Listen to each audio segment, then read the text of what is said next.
Last week, I showed you how India built a $10 billion island to challenge China's strategy in the Indian Ocean. I also promised we'd examine the other side of that story, Beijing's so-called string of pearls. For years, analysts believed China's growing network of ports would permanently reshape the balance of power across South Asia. But something unexpected happened along the way. The port everyone assumed India would win didn't go to India at all. And the economic collapse everyone assumed would decide the outcome already reversed itself. This is the story of how a country's own diaspora quietly rewrote a great power competition that neither Beijing nor New Delhi fully controlled. Today, you'll see how remittances, not warships, and not even debt, are reshaping the future of the Bay of Bengal. To understand what's happening in Bangladesh, we need to start with the numbers and with how quickly they changed. After reaching a record high of $48 billion in August 2021, Bangladesh's foreign exchange reserves collapsed to below $20 billion by 2024 as import costs surged and a banking scandal shook confidence in the system. The Bangladeshi taka weakened by roughly 30% against the dollar over that same period, increasing the cost of servicing foreign debt and importing essential goods. By every measure, this looked like the beginning of a Sri Lanka-style crisis. Then, starting in 2025, something changed. A record surge in remittances from Bangladeshi workers abroad, over $30 billion in a single fiscal year, pushed reserves back above $30 billion by mid-2025, and the currency stabilized. Meanwhile, the country's export engine remains remarkably concentrated. Ready-made garments still account for more than 4/5 of Bangladesh's merchandise exports. And that sector has not recovered the same way the reserves did. More than 450 factories have permanently closed since August 2024, and over 500,000 workers lost their jobs in a single year. So the picture isn't collapse, and it isn't recovery. It's both, at the same time, in different parts of the same economy. Bangladesh's total public debt now stands at nearly $189 billion, 41% of GDP. The IMF calls the risk to debt servicing notable and rising, even as the immediate currency crisis has eased. Because in South Asia, a balance sheet can recover and remain fragile at the exact same time. Bangladesh sits at the center of one of the world's most important maritime corridors, the Bay of Bengal. For more than a decade, China has expanded its economic presence across the Indian Ocean through ports, industrial zones, and infrastructure tied to the Belt and Road Initiative, together known as the String of Pearls.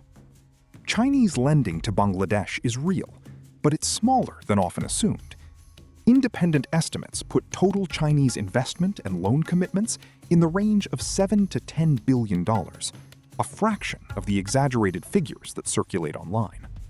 What matters more than the size of the debt is the timing of the deal.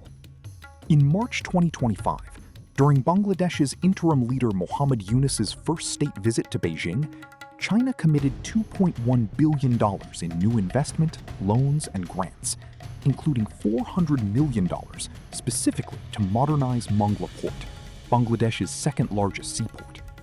Mongla wasn't supposed to be China's project.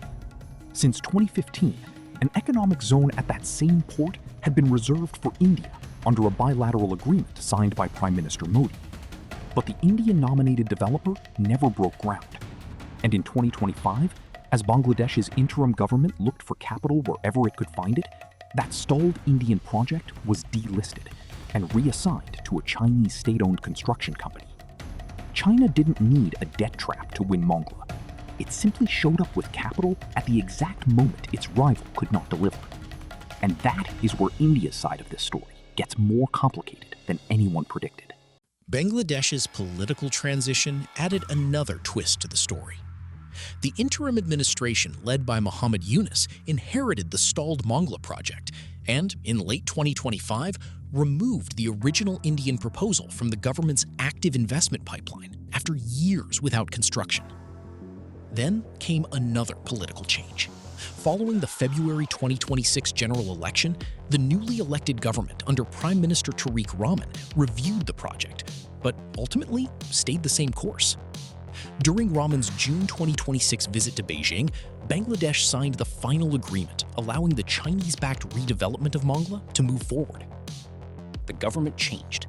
The outcome did not. Geography remained one of India's greatest strategic advantages. Connectivity, trade, and shared infrastructure still matter. But this round went to the partner that was ready to execute the project, not simply the one next door.